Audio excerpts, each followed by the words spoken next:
Barton of B2Bedia. You're the co-founder, correct? Correct. Okay, so why don't you tell us a little bit about B2Bedia? Sure, happy to. Thanks very much for having me. Pleasure to be Pleasure. here.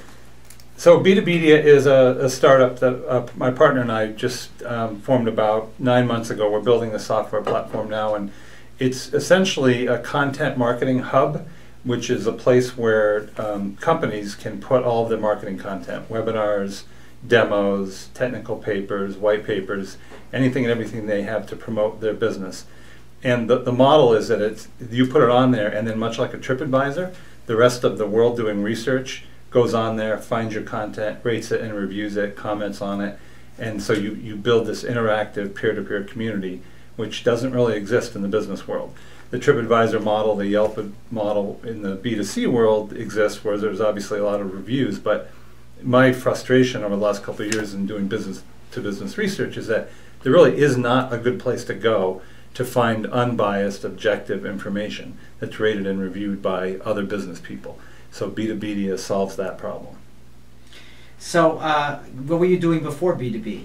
B2Bedia, sorry. Sure. I am as they say, a serial entrepreneur. I started my first company. That's why we're all hanging out 25 years ago in college, and this is company number 4 for me. So I've built 3 other companies before this one, sold 2 of them. The first one failed, but it was the best. It was my MBA. Well, that's what happens. No entrepreneur has Right. a 1,000 batting average. Absolutely not. And if they say they do, don't trust them. The best experience I ever had, and just by happenstance, I didn't use my own money, so it was great. We had an investor. Well, that's a nice way to go. I Right. know entrepreneurs use other people's monies. They're very skilled at that. Sure. So knowing all this about business and entrepreneurs, what are the most important skills over time that you've learned that entrepreneurs need to have?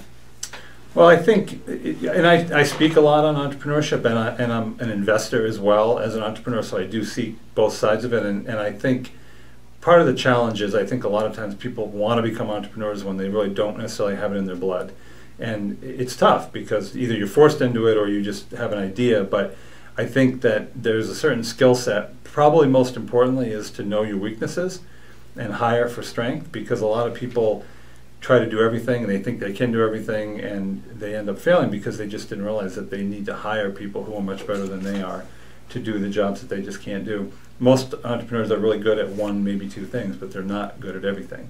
So I think that's a key ingredient. And what I've learned is the most success comes from hiring the right people, getting out of the way. So, you know,